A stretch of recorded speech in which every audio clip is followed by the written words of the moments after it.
Hello hi नमस्कार आउ जुहार। आज आमे बनेबा गर्मा गरम मसला पूर गोटा पोटल भजा बा मसाला परवल फ्राए। एटा गरम गरम बने कि गरम गरम राइस आउ दाल संगे खाइले भारी टेस्टी लगी थाए। थरे ट्राए करंतु मो स्टाइल रे मसला पूर गोटा पोटल भजा।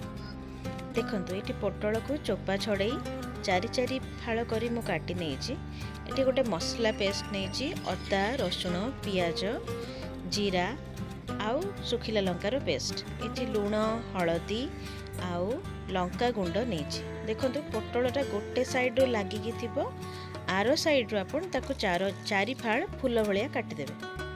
तापरे से मसला लंका गुंड हलदी लुण आउ पियाज रसुण अदा और सुखिला लंका बटा को भल कि मिक्स करके पोटल भितरे आपण पूरे नेबे।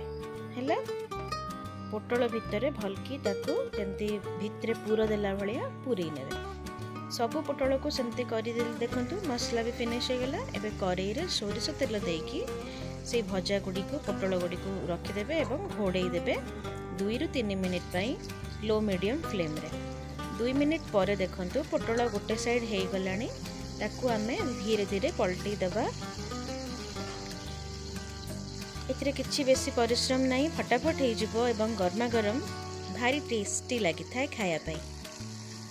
देखंतु ताकू धीरे धीरे आपण उल्टे देबे।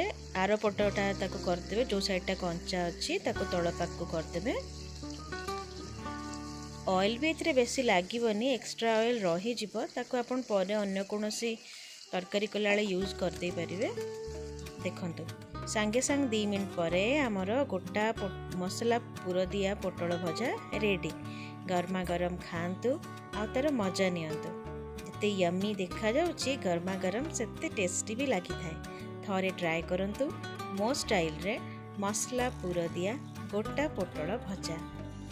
आ मो रेसिपी जदि भल लागुची प्लीज मो चैनल को लाइक आउ सब्सक्राइब करंतु। आज पई एतिकी। थैंक यू एवं बहुत बहुत धन्यवाद।